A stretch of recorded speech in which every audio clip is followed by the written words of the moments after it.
boa noite, Marcelo Negrão, e aos colegas, torcedores e seguidores do Vôlei Mania. Hoje estamos recebendo o campeão olímpico Marcelo Negrão, que fará um bate-papo com o técnico da equipe Sub-21 do São Miguel Saúde, Suzano, sobre o voleibol no país. Tudo bem com vocês, senhores, nessa quarentena aí? Como tá?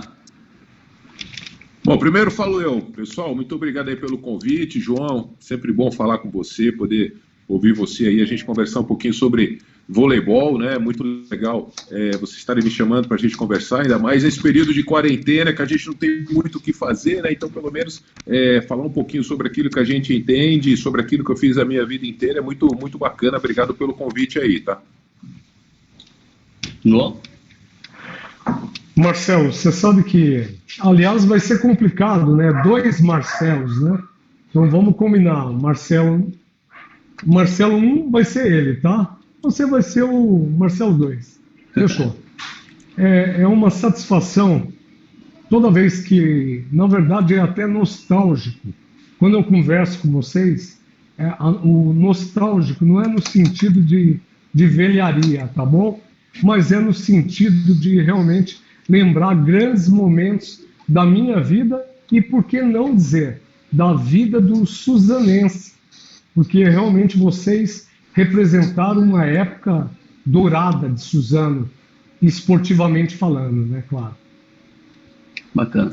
Marcelo, vamos começar falando sobre as Olimpíadas de Barcelona, de 92, né? Foi o primeiro título, foi o primeiro ouro do Brasil. Sim. E para quem não sabe, dentre os principais títulos do Marcelo Negrão, sem dúvida, o que não sai da memória de nós brasileiros é a medalha de ouro de 92, né? Naquela Olimpíadas, o time era comandado pelo técnico José Roberto Guimarães e tinha o Marcelo Negrão com 19 anos, um garoto que foi eleito o melhor atacante dos jogos na oportunidade, né? E foi do Marcelo Negrão o ponto decisivo, com aquele saque inesquecível, né, Negrão? Exatamente, né? Tinha fera. Fala como foi aquela sensação do primeiro ouro olímpico, como foi aqueles jogos? Bom, primeiro que foi uma coisa inusitada, né? Ninguém esperava, inclusive, sinceramente falando, nem nós mesmos achávamos que íamos tão longe, né? Foi uma medalha onde a gente foi construindo aquilo passo a passo, ganhando de equipes que a gente até então, naquele momento, nunca tinha vencido, como Cuba, Rússia, Estados Unidos, eram sempre equipes muito difíceis para a gente jogar antes, mesmo porque era uma equipe muito jovem, uma equipe muito nova. Eu tinha 19 anos, quando eu entrei para jogar profissionalmente pela seleção, eu tinha 17 anos, então era uma equipe muito, muito nova. Então você imagina jogar contra aqueles caras que já vinham sendo preparados fisicamente como homens, todas as outras equipes dos outros países, e de repente enfrentar garotos, né? Praticamente, 19 anos hoje é infanto-juvenil, quer dizer, primeiro ano de juvenil, então me corrija se eu estiver enganado aí, né? Então, para jogar uma Olimpíada a nível profissional, ninguém apostava no Brasil naquela época, ninguém, imagina. Mas o que aconteceu? O grupo estava muito bem entrosado, muito forte psicologicamente, o grupo, e a gente sempre preza muito isso, e o Brasil conseguiu deixar um legado muito grande depois daquela Olimpíada, que foi justamente você jogar pensando no coletivo, pensando no grupo, sem ter essa de você achar que é mais forte, você achar que é melhor, você achar, né, que é muito superior ao seu companheiro, e torcendo sempre a cada jogada pelo seu companheiro do lado. Então foi um exemplo que acabamos modificando, na minha opinião, o voleibol mundial, deixando um legado nesse sentido de todo mundo se cumprimentar. Eu lembro que na época Rússia, Estados Unidos, os caras mal se cumprimentavam quando faziam ponto, né? Então, com a nossa vitória e mostrando como que a gente jogava, vibrante, aquele modo de, né, todo mundo se abraçar a cada ponto, a gente acabou modificando até o estilo de jogo do voleibol mundial, né? Mas, enfim, aquela primeira medalha, como eu te falei, foi vindo passo a passo, vitória a vitória, surpresa a surpresa que a gente via tendo com relação aos resultados positivos, e o time foi ganhando confiança. E é lógico, né, que teve um sistema de jogo um pouco diferente, aí é que eu digo que foi aonde entrou essa parte do grupo, né, da aceitação do grupo, que muitas vezes você pede para um jogador fazer uma determinada posição, e essa molecada, e eu hoje como técnico lá do SESI, da categoria infanto-juvenil, né, estou procurando mudar um pouco essa característica desses meninos aí. A gente sabe que essa geração vem estar uma geração bem difícil, né, e a gente, naquela época, não tinha essa. Se o técnico mandasse você atacar pela ponta, você ia atacar pela ponta. Se mandasse atacar pelo meio, você ia atacar pelo meio. O intuito era sempre de ajudar a equipe. né? Então esse nosso sistema de jogo, que na época me colocou jogando, atacando pelo meio, foi uma surpresa muito grande, porque ninguém na época tinha um oposto atacando pelo meio. Geralmente era cada um na sua posição e acabou ali. Então acabou sendo uma surpresa muito grande. Como a Olimpíada é um momento muito rápido, um campeonato muito curto, né? Se você não se adaptar rapidamente ao seu adversário, você acaba perdendo. E isso aconteceu com os adversários, quando eles começaram a acreditar que um oposto puxava a primeira bola e recebia essa bola, não estava simplesmente puxando por puxar, aí já era tarde. Quando eles começaram a me marcar, sobravam as bolas para as pontas, ficava fácil para os nossos atacantes atacarem com bloqueio simples o tempo inteiro, né? E quando eles não saltavam junto comigo, o Maurício colocava a bola para mim e eu sabia atacar essa bola de primeiro tempo e ficava geralmente atacando sem bloqueio. Então, o nosso sistema de jogo, na época, surpreendeu todo mundo, né? Bacana, Marcelo. João, você tem alguma lembrança daquelas Olimpíadas? Como foi para você?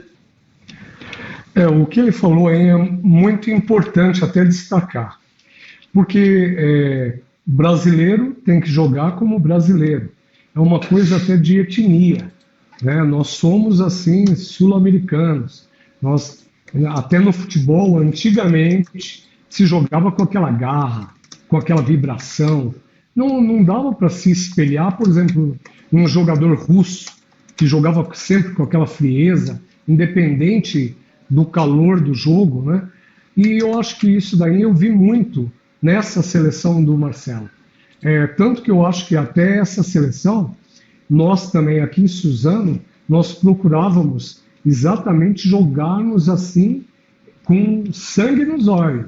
Jogava realmente assim para fazer com que o público tivesse verdadeiramente vendo uma equipe aguerrida dentro da quadra.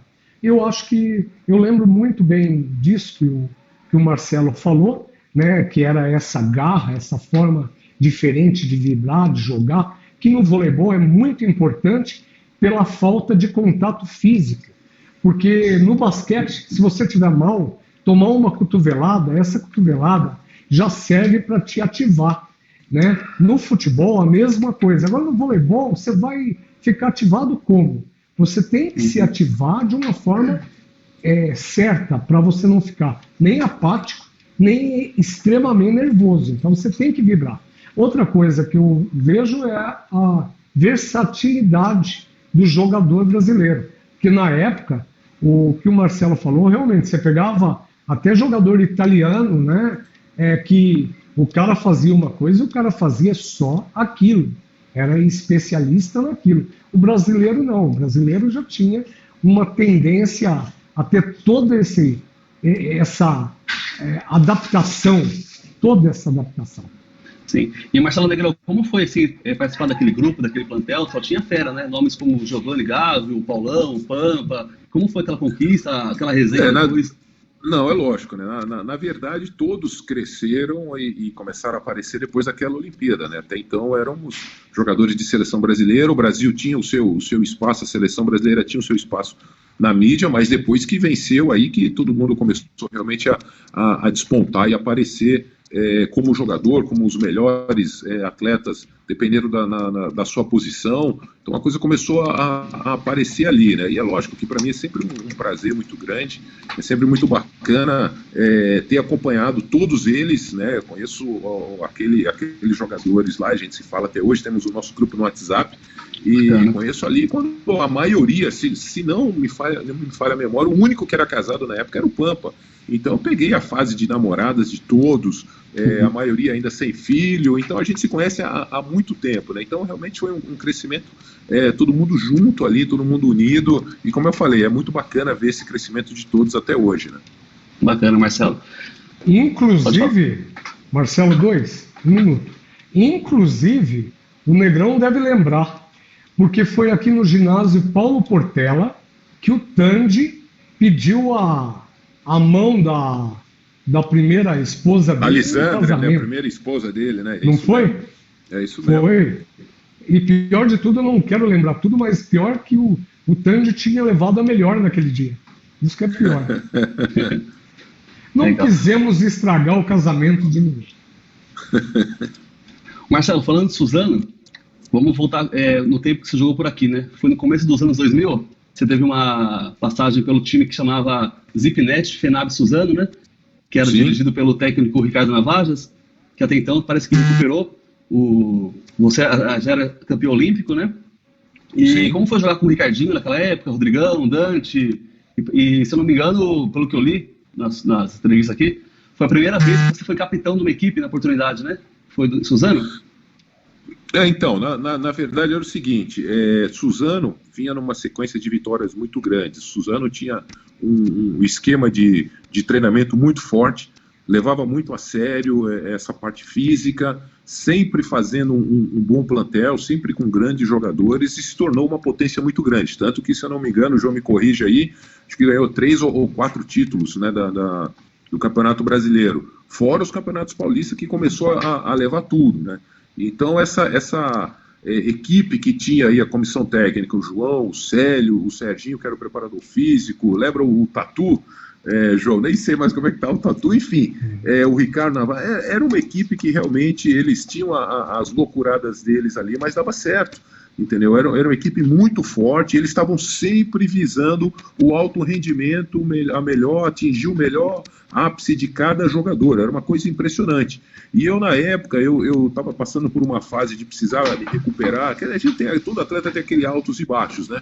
E eu estava precisando me recuperar para ir para a seleção brasileira, me preparando para ir para a Olimpíada de novo, onde o Bernardinho tinha acabado de assumir, e ali Suzano, para mim, naquele momento, caiu muito bem. Eu cheguei na seleção brasileira de volta muito bem, voando, porque estava muito bem preparado fisicamente, tecnicamente voltando a jogar na minha melhor forma. Então Suzano sempre teve esse suporte aí. Se o João não sabe disso, ele já deve ter ouvido falar várias vezes, mas todos os atletas iam para aí sabendo que iam voltar jogando um voleibol de alto nível. Sem falar que Suzano vivia e respirava voleibol 24 horas, né?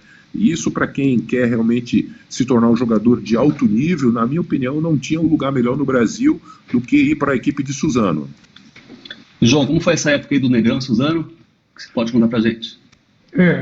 Realmente o Marcelo é surpreendente, pelo fato de que, na época, um ano anterior a ele vir a Suzano, ele realmente teve muito problema, creio, de contusão, né?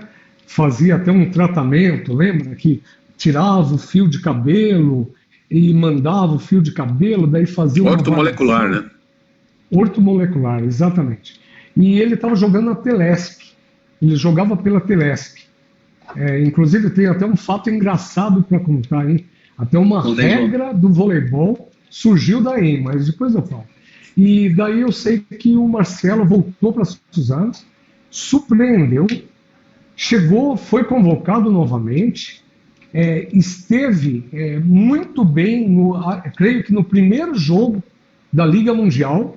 No ano seguinte, né, o Marcelo sofreu uma contusão, um entorse no joelho, tá? Daí nós fizemos a besteira de dispensá-lo do segundo momento, porque ele ia ter que ficar quase que um ano parado. Pois não é que ele ficou quase que alguns meses parado, recuperou do joelho e tirou o título do Campeonato Brasileiro de Suzano lá no ginásio do Tesourinha, em Porto Alegre. Você lembra disso? Lembro, lógico que eu lembro. Detesto lembrar disso, mas ele jogou pra caramba. Lembro. Eu sempre tive, assim, vamos dizer, um físico privilegiado, né? Eu tive as minhas lesões, como todo mundo tem suas lesões, mas eu, além de ter uma equipe sempre muito boa, e agradeço sempre aos fisioterapeutas que tiveram sempre comigo, mas eu sempre tive uma recuperação um pouco melhor do que a maioria dos atletas, né? E eu conseguia me recuperar muito rápido, né? E realmente, quando precisava, eu me focava naquilo. Se era ficar ali o dia inteiro em casa fazendo fisioterapia, eu ficava o dia inteiro fazendo fisioterapia.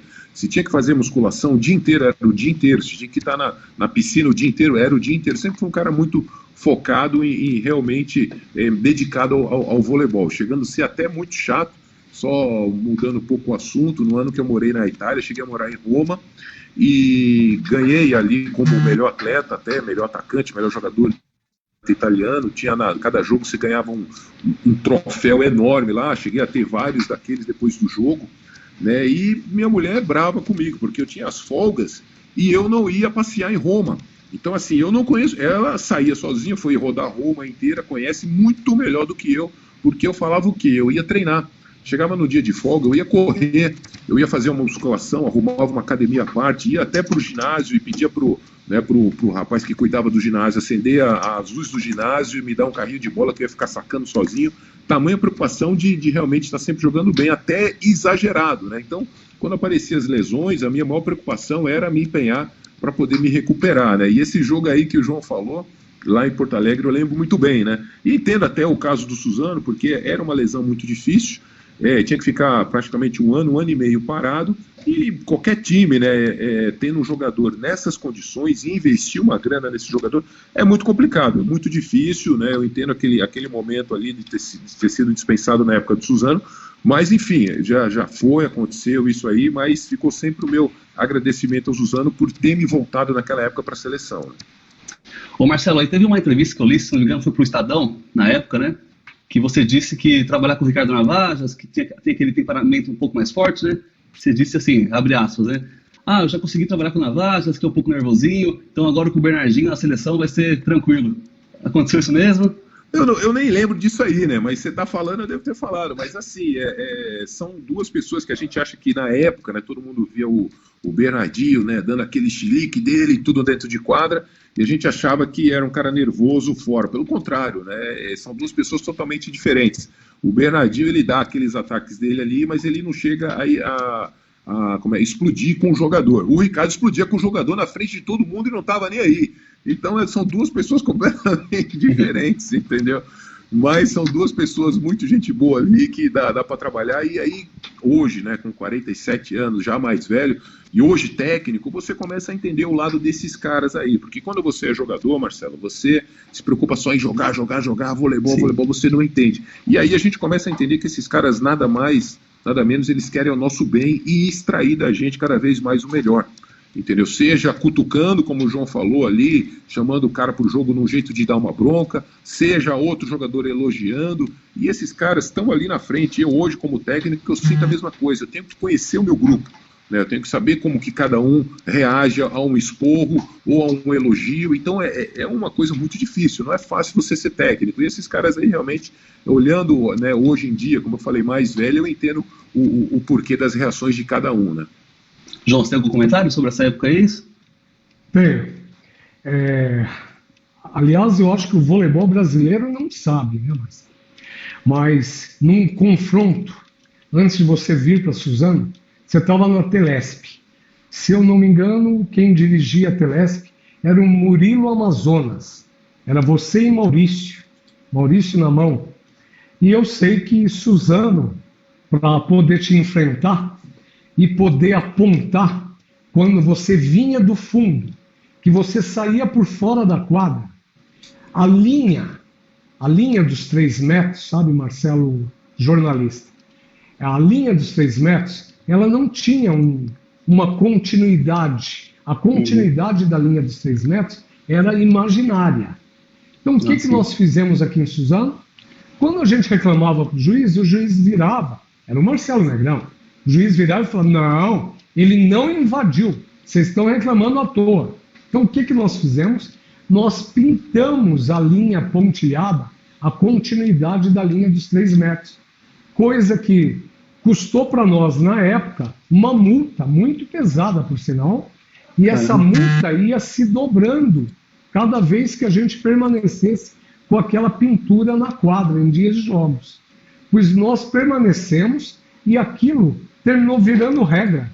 Então, anos depois que eu vi aquela linha pontilhada, eu falei, isso custou muito caro para Suzano. Tinha que ter patenteado, João, essa ideia. É verdade. Devia ter patenteado. Bacana. Senhor, falar agora sobre o adiamento das Olimpíadas de Tóquio, né? Devido à pandemia do novo coronavírus, que infelizmente está deixando todo mundo em pânico. Primeiro, eu queria uma análise rápida do Marcelo Negrão e do João Marcondes sobre as chances do Brasil de buscar a 4ª medalha de ouro, né, em Tóquio, que vai acontecer no ano que vem, 2021. E a seleção, que é a líder do ranking mundial, ela acabou caindo naquele famoso grupo da morte, que tem a Rússia, a Argentina, a França, Estados Unidos, e todos são fortes candidatos ao título, né? O que vocês esperam aí da atuação do time do técnico Renan Dalzotto? Bom, primeiro eu acho assim, o fato de ter cancelado essa Olimpíada, para o Brasil não vai mudar muito, porque são grandes jogadores, né? A única coisa que me preocupa é quando que eles vão poder voltar à atividade, quando que eles vão poder treinar, mas não só eles, o mundo inteiro. A gente não sabe, infelizmente, com esse coronavírus aí, enquanto não tiver um tratamento adequado, enquanto não tiver uma vacina, vai ficar complicado você começar a aglomerar de novo as pessoas e voltar ao treinamento, e cada um tem o seu dia a dia e sai na rua, e vai no supermercado, e vai, enfim, no shopping, enfim, cada um tem o risco, né, e vai sofrer o risco. Então o medo de contrair esse vírus vai ser muito grande. Então o que acontece? Quando que esse pessoal vai começar a treinar? Né? A Olimpíada para o ano que vem já está marcada já. Tá certo? Sim. Só que quando que a gente vai começar a treinar? O Campeonato Brasileiro aqui, o masculino, ainda não foi determinado nem que já se encerrou. O pessoal está esperando ainda, né, alguns clubes tomarem essa decisão aí em conjunto, que ainda não entraram num acordo em comum, para dar por encerrado esse ano ainda o campeonato. Mas enquanto isso não acontece, os jogadores estão parados. E aí quando é que vai se treinar? A mesma coisa acontece com a seleção brasileira. Quando é que vai começar a treinar? Já que parou esse ano, os campeonatos estão todos atrasando. Então, os jogadores normalmente, depois do final da Superliga, têm a pausa de repouso e depois volta a treinar. Quando que isso vai começar? Quando que vão começar os torneios aqui e no Brasil também, e aí fora também? Quando que cada equipe vai, né, cada país vai começar a ter o seu torneio interno para daí montar a sua seleção, para daí pensar em começar a jogar por uma Olimpíada? Então, tudo isso é um pouco mais preocupante. A gente depende aí do pessoal achar, dos médicos, dos laboratórios acharem essa vacina o quanto antes. Agora, sim, isso não só o vôlei, né? Tudo quanto é modalidade, né? Depois o seguinte, o vôlei vai estar sempre muito bem, tá, Marcelo, João, na minha opinião, o vôlei já tem o caminho certo, dificilmente não vai ficar entre os 3 primeiros, acho muito difícil, mas muito difícil mesmo que a seleção brasileira não suba no pódio, tá? Mesmo esse grupo da morte aí? Mesmo esse grupo da morte aí, o Brasil está acostumado com isso, acho difícil o Brasil não passar. Acho que está mais difícil para esse grupo da morte ver quem desses aí vão se bater para tentar passar. Mas o Brasil, com certeza, na minha opinião, ele vai passar sim. E você, João? Eu tenho... são 2 preocupações. A primeira preocupação que eu tenho, realmente, concordo com o Marcelo, no masculino ainda tem uma facilidade maior, que o masculino ainda, o tônus muscular do masculino é mais fácil se recuperar e mais difícil de perder, tá? E outra, eu lembro uma vez que eu tive um bate-papo com o Zé Inácio, o preparador físico do Zé Roberto Guimarães, no feminino. Eu ia dar um curso fora do país aí e fui conversar com ele a respeito. Eles fazem uma preparação no feminino até em função à própria menarca, né, para que realmente o grupo atinja um patamar no momento certo. E isso é um trabalho que não é de meses, é um trabalho de anos. Então, esses meses parados vai custar muito. Eu acho que, em especial, para o feminino. Vai custar muito mais para o feminino. Tá? Mas a minha segunda preocupação é em relação ao processo de renovação. Hoje eu vejo que as equipes de base no país passam um perrengue muito grande. São poucas as equipes que possuem uma estrutura e nem todos os times grandes de Superliga se preocupam em relação a investir um pouco mais na base. Então a gente tem algumas cidades, como por exemplo a própria cidade de Taubaté, tem um time gigantesco no adulto, mas eu sei que quando se fala na base, o técnico, que inclusive é até um amigo meu, passa um perrengue, porque o nível de salário desses técnicos, o nível de investimento, o nível de estrutura para essa molecada que vai no próximo ciclo olímpico conseguir a chance dessa representatividade, vai estar muito comprometida pela falta de investimento não só nos treinadores de base, como também nas equipes de base. Porque eu concordo com o que o Marcelo falou, o time do Brasil é muito forte, mas na época dele, ou até a época após o Marcelo Negrão, que já foi Giovani, depois Giba, depois Murilo, a próxima geração, que está sendo essa, nunca teve necessidade de, vamos dizer assim, de naturalizar nenhum estrangeiro para poder ter um ponteiro de força. Eu não tenho nada contra o Leal, um grande jogador, os cubanos, grandes jogadores, mas me desculpa, há 3 gerações para trás, nós nunca precisamos naturalizar ninguém para ter um ponteiro de força. E agora nós já precisamos fazer isso. Isso significa que realmente a gente precisa ter um olhar muito especial para a base. Por isso que eu gostei muito da ideia de saber que uma pessoa igual o Marcelo Negrão está trabalhando com uma base. Isso é fundamental para o futuro do voleibol no país. Verdade.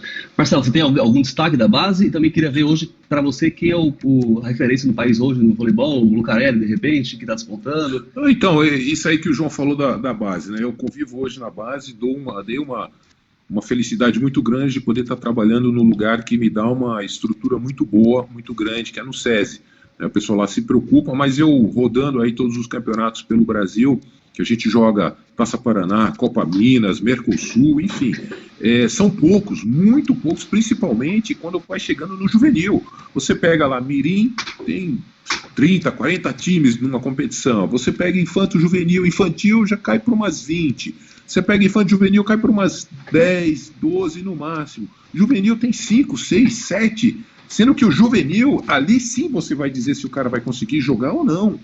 E a gente tem muito pouco juvenil no Brasil. Isso aí realmente é muito preocupante, porque você está formando um jogador praticamente ali. Chegou a hora dele decidir se ele vai jogar mesmo ou não, quando ele é juvenil. Né? Então tá muito, realmente, uma defasagem muito grande de investimento. Eu não sei, de repente, uma ideia aí, com essa, né, infelizmente, com essa crise que vai surgir, pelo menos por alguns anos aí, ou esse ano pelo menos, de repente colocar um teto. Aconteceu muito isso na Itália. Eles estavam vendo que a seleção, o campeonato italiano era muito forte, é ainda muito forte, sim, mas estava chegando ao nível que você ia jogar na seleção italiana, você não tinha mais italiano. Eram tudo estrangeiros, teoricamente estrangeiros, não era italiano que morou ali, que nasceu ali, enfim. E eles falam, poxa, a gente tem que acabar um pouco com isso. Como é que a gente vai nivelar isso? Vamos botar um teto no nosso campeonato, um exemplo, R$300 mil é o jogador que mais ganha. Hoje, só o que o João falou em relação ao Taubaté, só a folha de Taubaté passa de milhões ali.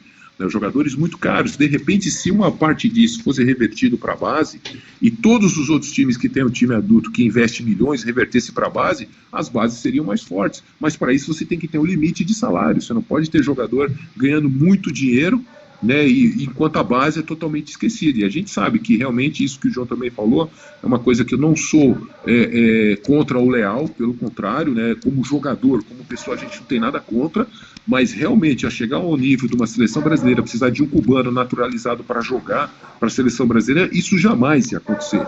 Jamais isso ia acontecer na nossa época, principalmente. A gente tem que ter jogadores aqui, formados aqui, capacitados aqui, e se a gente não tem agora, a gente tem que ter a competência de saber que esses jogadores vão ser formados na base e vão estar preparados na próxima Olimpíada. Não pegar um jogador cubano e, agora já que não tem, então vai um cubano aqui. Na boa, eu também fico preocupado para os futuros jogadores aí que vão estar surgindo, né? A gente tem que realmente dar uma olhada um pouco melhor para a base, né? Bom, quero agradecer aqui primeiro a participação dos nossos internautas aqui. Estamos tendo bastante audiência, até relativa para a primeira live aqui no Voleimania, né? E quero abrir para alguns comentários, tá bom? Primeiro, a Maria Laudevina, ela diz que o Voleimania é top. O Ademar Valentim da Silva diz que lembra demais da imagem do saque do Marcelo Negrão, que fez quando ganhou ouro. São lembranças para a vida toda, segundo ele. O Paulo César parabeniza a iniciativa da nossa cidade. O Cristóvão B. Arros também parabeniza a iniciativa. A Maria Valdeira Rodrigues Noleto diz que assistiu vários jogos com o Marcelo Negrão, gostava muito do seu estilo de jogar. E o Wesley de Paula, o Pezão, diz que aqui Suzano sempre foi a terra do vôlei, né? Sempre foi a terra do vôlei e merece voltar. O João é um cara apaixonado pelo voleibol aí, sempre batalhou muito pelo time de Suzano, pelo voleibol de Suzano, tem esse projeto muito bacana, mas a gente sabe que precisa sempre de mais apoio, né? Tem um ginásio agora maravilhoso que foi criado aí, mas não pode ficar levando... Não pode ficar levando times de fora, tem que ter o time da casa. Suzano merece. Suzano foi conhecido no mundo inteiro como time de vôlei, né? Existem outras modalidades, lógico que existem, mas o vôlei foi escolhido pela cidade naquele momento e é conhecido até hoje como a cidade do vôlei. Então, na minha opinião, merece de repente ter um olhar melhor aí pelos empresários. Como eu falei, eu sei que é um momento difícil, mas de repente começar a investir de novo num time de vôlei forte aí. Parcerias podem acontecer, o João é um cara que está sempre à frente disso daí, né, para tentar trazer um time de vôlei, quem sabe profissional aí, com todas as categorias de base e se tornar de novo um polo de referência mundial, a cidade de Suzano com o voleibol, né? Verdade. Pode falar, João. E eu acho que é até uma coisa muito interessante, né, que faz muito tempo que eu não falo com você, pois agora é inacreditável, mas nós conseguimos, assim, parcerias. Nós estamos remando contra a corrente, tá? Onde todas as equipes estão perdendo patrocínios, Suzano está conseguindo, por Deus, né, empresas da área da saúde. Uma delas, esse ano, você não sabe, mas você vai ter que enfrentar, né, pelo SESI, você vai ter que enfrentar a São Miguel Saúde, tá? Que é um plano de saúde fantástico aqui do Alto Tietê, muito forte aqui no Alto Tietê, e que está vivendo essa crise, mas mesmo vivendo essa crise, eles estão acreditando que investir realmente em saúde vai facilitar até para os negócios deles. E investir na saúde, tem muita gente, sabe, Marcelo, jornalista, tem muita gente que vira e fala assim, mas para que eu vou investir num esporte? Para que eu vou investir no vôlei? Para que... Sim, não precisa ser dinheiro público, pode ser dinheiro privado, mas a primeira pessoa que fala isso, normalmente é a primeira pessoa a ir no médico e receber como receita a seguinte frase: você precisa praticar um pouco de esporte. E o esporte contamina as crianças. E isso vem do berço. Se ela tiver desde cedo contaminada pelo esporte, ela vai praticar o resto da vida. E tirando a São Miguel, nós tivemos realmente a possibilidade de fecharmos outras grandes parcerias aí. A Óculos Mania já também é da área de saúde, né? Não deixa de ser, né? Isso daqui é a Óculos Mania, né?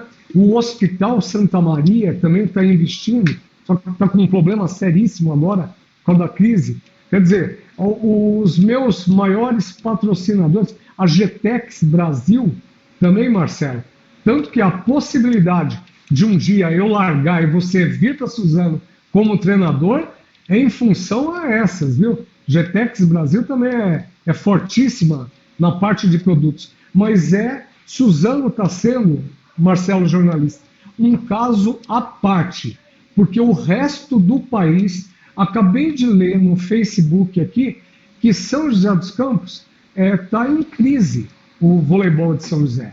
Então é uma pena, porque o Vale do Paraíba vai terminar ficando só com Taubaté. Entendeu? E foi muito difícil levantar o Vale do Paraíba esportivamente. Mas Suzano está sendo um caso à parte. Isso, João, muito importante as empresas, os empresários patrocinarem o esporte, né? É uma forma, até no projeto social que o Vôlei Mania tem, de fomentar as crianças. Enfim, vou continuar lendo os comentários aqui. O Pedro Ishi te parabeniza também, parabeniza Marcelo Negrão. Diz que meu diretor. Pedro Ishi é meu diretor. Aí já faz tempo, tanto que essa parte da saúde surgiu dele. Mas agora vai ter um monte de gente metendo o pau, porque falando que o Vôlei Mania vai apoiar o Pedro Ishi, que vai ser candidato. Mas não é isso, é que o Pedro Ishi realmente já nos bastidores já era o diretor do voleibol. do Vôlei Mania. Exatamente. O Edilson parabeniza também você, João, pela iniciativa, diz que você está sempre elevando o esporte de Suzano no mais alto nível, e essa live com os craques não poderia ser diferente. Agora vamos às perguntas. O Vôlei Mania aqui perguntou, qual a diferença de patrocinadores da equipe adulta para a equipe de base? Tanto para o João quanto para o Marcelo, por favor. Você, Marcelo, primeiro, daí eu copio. Repete aí, por favor, não ouvi direito. Qual é a diferença de patrocinadores da equipe adulta, de alto rendimento, né? E para de base? É incomparável. É incomparável, né? Você pega um time do SESI que hoje deve estar girando em torno de só o time adulto ali, profissional, uns 8 milhões por ano. Você pega a base, uns 300 mil por ano. É incomparável. Não dá nem para a gente competir. É a mesma coisa o time de vôlei profissional com o time de futebol profissional. Né? Os salários dos jogadores são assim, absurdos do time de futebol em relação ao que é o voleibol. Né? Então é uma coisa que está totalmente fora de discussão. Não tem nem como a gente discutir isso. Né? A patrocinadora... Até só para fortalecer o que ele falou, a nível numérico realmente é incontestável, né? Mas eu acho que hoje, pela crise que nós estamos vivendo, né, eu acho que a equipe de base que possuir um forte projeto social e convencer o empresário que o projeto social não é só assim uma hora do seu tempo, não é isso. Projeto social precisa haver investimento, como faz a Prefeitura de Suzano aqui, como faz alguns empresários que eu tenho, que entra na camisa em função também ao projeto social, que só hoje atende umas 2.000 famílias. Então, por que eu digo isso? Porque para quem investe milhões numa equipe de alto rendimento, se a conta não fechar a nível de mídia espontânea, ele não vai ter o retorno devido. Se não tiver o retorno devido, no próximo ano, né, Marcelo? Vai ser um sufoco o processo de renovação. Agora, quando você tem uma estrutura num projeto social, um investimento que faz com que a empresa tenha um retorno institucional, ele consegue colocar dinheiro no social e na base também. Porque se eu começar a tentar pegar dinheiro da base por cima, vai ser muito difícil. Porque vai ser muito difícil arrumar grandes investidores para o top do voleibol, para a ponta da pirâmide. Agradecer aqui a São Miguel Saúde, que por meio da Cristiane, do marketing, que está assistindo, mobilizou uma grande galera para assistir, ela mandou um recado. Então eu puxei o saco, hein? Puxou, hein? Que beleza, hein, João? Os patrocinadores aí, hein? Me dei bem. Gente, eu quero aumento aí, por favor. Hein? Ela disse que o Vôlei Mania de Suzano conta sempre com eles e manda um abraço para todos os colaboradores que estão em massa assistindo, os dois ícones do voleibol do Brasil. O Thales Linhares, que é um dos atletas nossos, né, quer que vocês falem sobre a geração, que é a geração infantil dele, fale sobre a geração. A minha geração infantil de 2014 bate de frente fácil com a juvenil de 2019. A geração está ficando mais fraca? Segundo o Thales. Quer responder, Marcelo? Eu posso responder, né? O pouco tempo de treinador que eu sou há 3 anos já, comecei com o Mirim, agora direto com o Infanto Juvenil, ano passado campeão paulista pelo Infanto Juvenil, é o meu 2º ano como técnico aqui do Infanto Juvenil. Na minha opinião, tudo depende de geração de jogadores, de como que eles estão sendo moldados, né? Como eu falei antes, essa garotada de hoje pouco aceita, está fazendo outra posição, tudo isso se dá em relação a crescente na sociedade deles, e está dando mais espaço cada vez mais para a molecada dar opinião, para a molecada bater de frente com os próprios adultos, com os pais. A gente está sempre falando que não é bem assim, que tem que ter um pouco mais de respeito, tem que ter um pouco mais, né, de ouvir um pouco mais, e isso tudo também está sendo levado em consideração no esporte, né? A molecada hoje tá difícil da gente controlar eles, está difícil da gente chegar e falar o que a gente quer, eles se acham muito às vezes dono da da verdade, a gente como técnico tem que estar ali mostrando, e eu, por enquanto eu ainda consigo, né, eu demonstro para eles, né, entro na quadra e ainda falo, olha, você tem que bater essa bola no bico da quadra em diagonal. Não, mas por quê? Porque lá vai cair, quer ver? Bota o bloqueio aqui, vou lá e bato e a bola cai, o cara realmente... Então, chega a ser até incômodo, chega a ser até chato você ter que entrar na quadra e demonstrar por que você tem que botar a bola no fundo da quadra, no último metro de quadra, enquanto eles não aceitam, né? Então, as gerações passadas, como o João falou, a minha, depois veio a do Giba, depois veio a do Murilo, eram gerações que a gente aceitava, o técnico falava, aquilo era ordem, não tem que ficar discutindo, você não tem que ficar perguntando. E essa garotada hoje, com esse livre acesso a opinar, Instagram, Facebook, por aí vai, eles se acham no direito de estar o tempo inteiro perguntando, questionando, isso aí às vezes dificulta o nosso trabalho, né?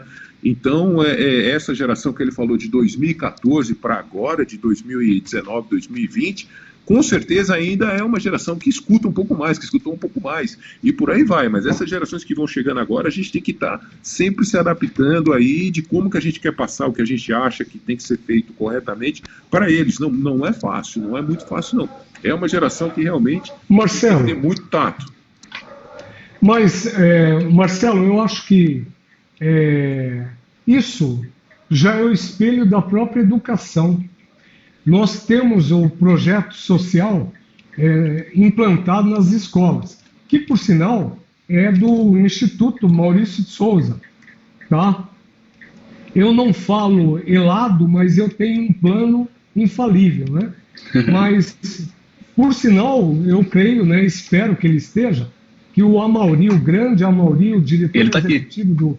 Tá assistindo? Tá, opa. Um grande abraço. Depois você me manda material didático, mais tarde, tá? Ele mandou um abraço aqui, ó, do Instituto, disse que sempre apoiando o rolê. Sabe que há muito tempo atrás, desculpa cortar você aí, João, eu estava falando com o pessoal do Maurício de Souza, para criar o Negrãozinho, na época, para bater bola. Então seria um Negrãozinho, um bonequinho, é verdade, bonequinho do Negrãozinho, que ia interagir com a molecada, né, tudo em relação ao esporte. A gente sabe como que o esporte faz bem, né? Então, treinar, se alimentar corretamente, acordar, ter um tempo para estudar, né? Depois ir para o treinamento, escutar o treinador, fazer as coisas certas, dormir na hora certa, e ele ia interagir com os personagens da Turma da Mônica, né? Mas enfim, a coisa acabou não rolando, não indo adiante, acabei perdendo contato, acabei esquecendo isso. Mas fica a ideia aí, hein? De repente, quem sabe de botar um Negrãozinho aí, fazer um bonequinho, um Negrãozinho e entrar nas historinhas da Turma da Mônica, hein?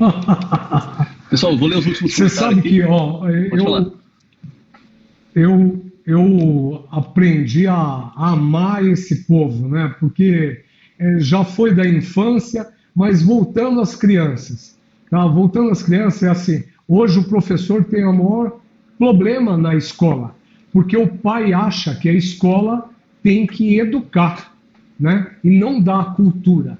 Então, eu acho que nós estamos recebendo aqui, nós treinadores, nós estamos recebendo também uma nova geração que não está realmente, respeitando, não né? aprendeu em casa a obedecer, a respeitar o professor. Infelizmente, eu acho que essa geração está pecando nisso.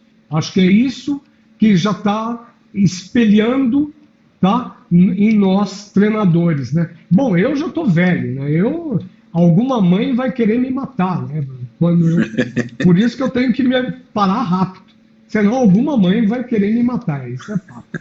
Né? Pessoal, vou entrar na reta final aqui, nos últimos comentários, mandar um abraço para o Marcel Silva, que por meio da página Suzano Agora está retransmitindo a nossa live. Valeu, bacana. Marcel. Valeu, grande, esse daí defende animal, viu? Defende animal.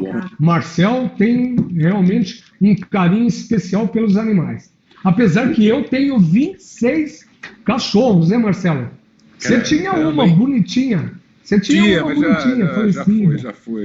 Eu tenho 26. Não sei como essa live está dando para fazer, porque 26 cachorros. Você imagina, devia estar uma latição aqui total. Né, sério, o Marcos Antônio, ele levantou uma questão interessante aqui, se não seria viável as equipes da Superliga terem a obrigação de ter uma equipe de base. Você acha que seria a Então, solução?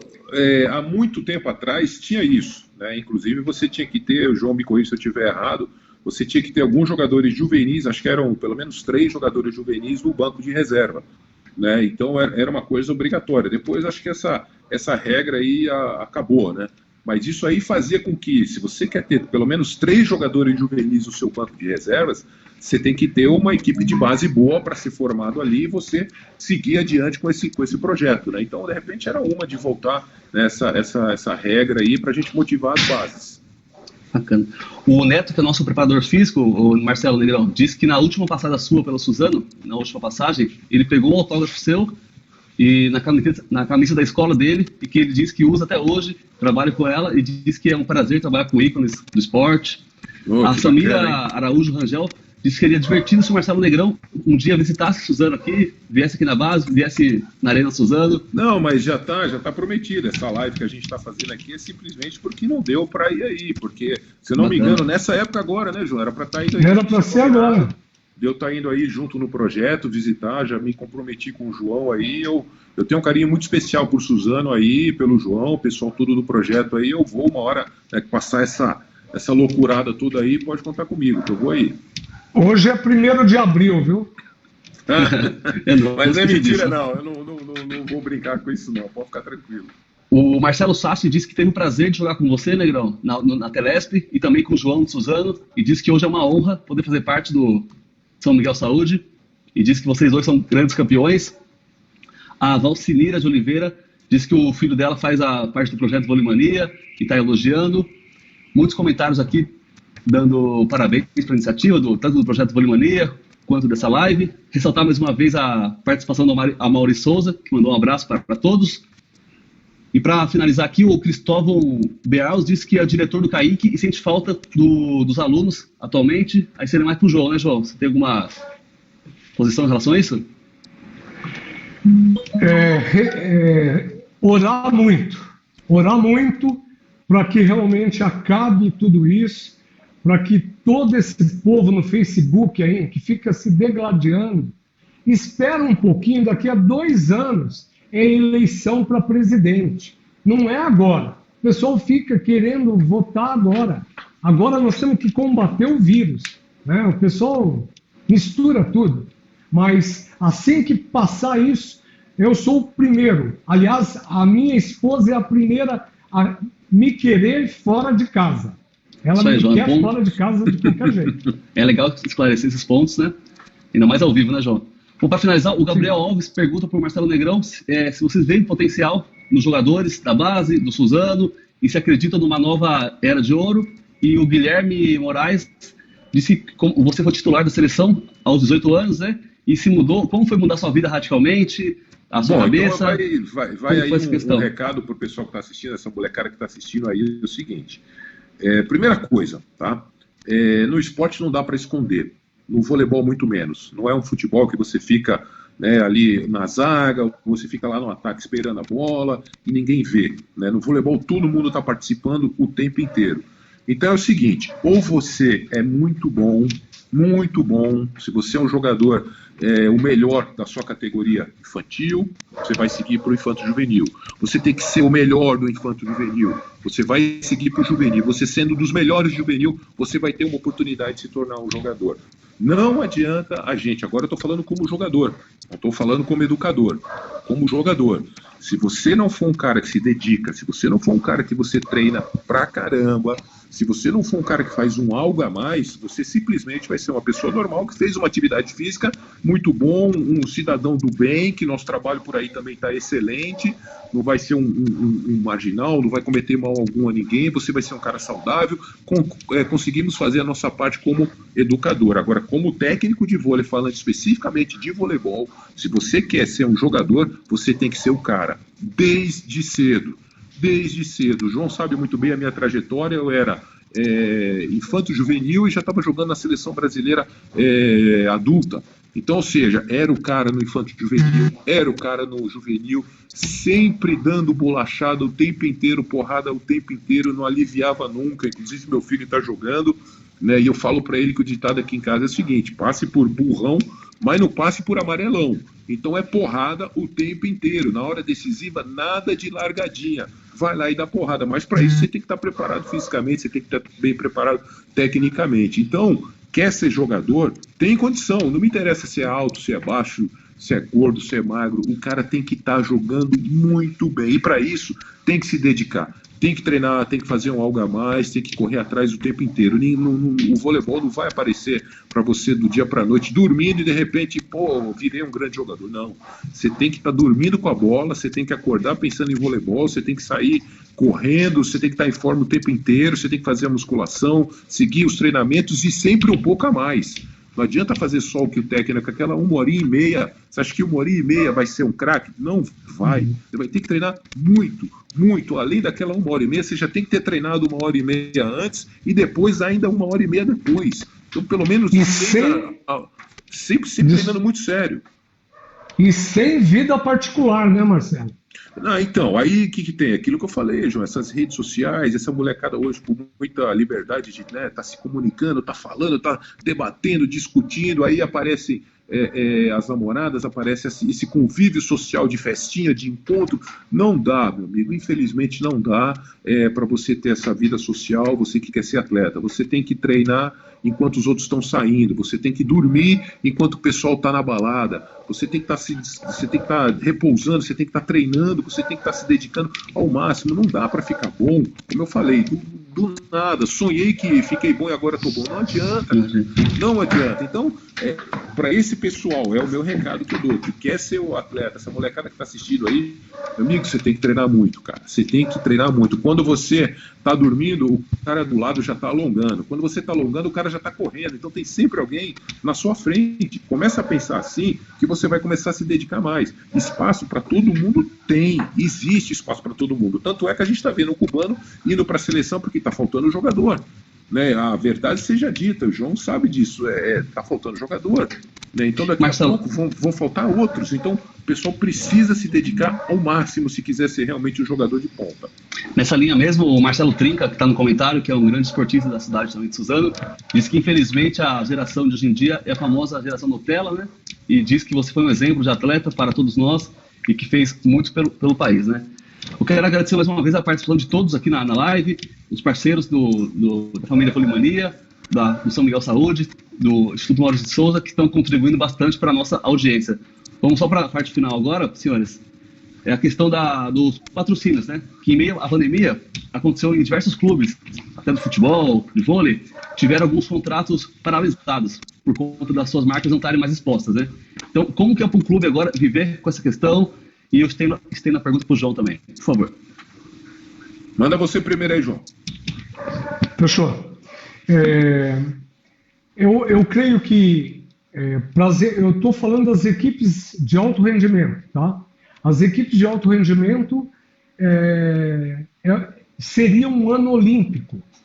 Num ano olímpico, uma equipe precisa ter investimento, precisa aparecer, e no ano que sucede a Olimpíada, essas marcas que investiram um ano antes, elas precisam dar continuidade no seu investimento para mostrar para a própria mídia o porquê veio. Então, eu não sei explicar, porque isso eu nunca vi na minha vida uma Olimpíada ser prorrogada por um ano. Mas eu creio que as marcas que investiram em 2019, em 2020, elas devem permanecer investindo 2021, tá? E provavelmente, né, para poder pegar realmente essa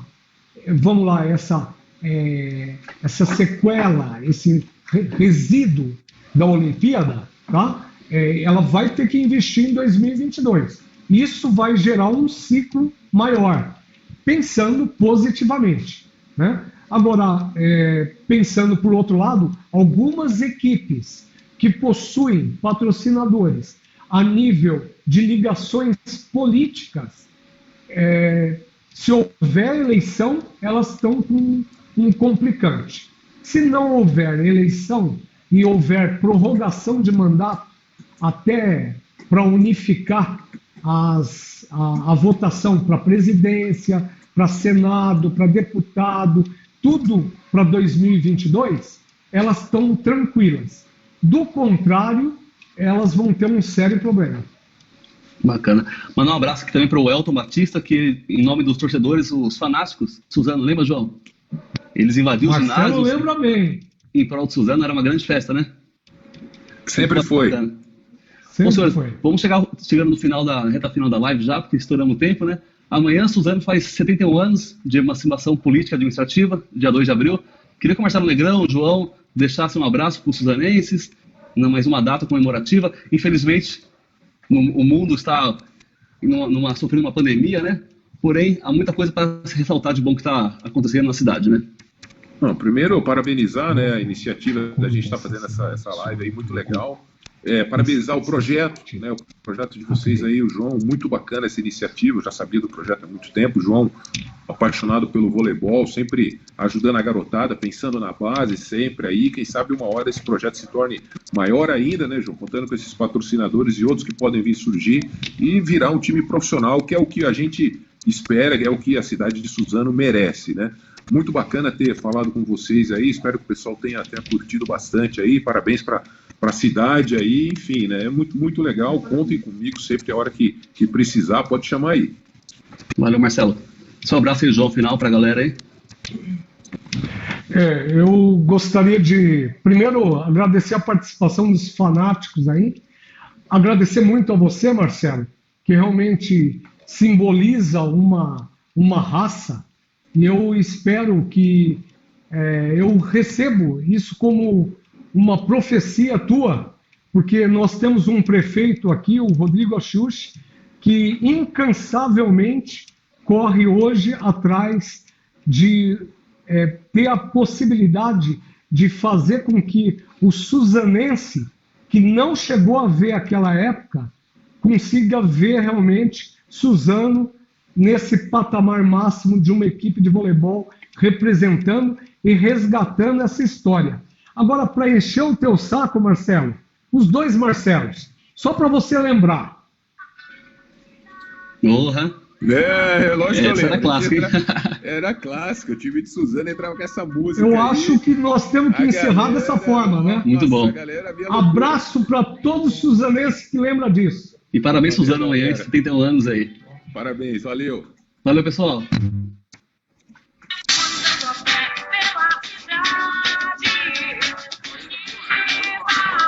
Abraço a todo mundo. Valeu, Marcelo. Valeu, João. Até a próxima. Valeu.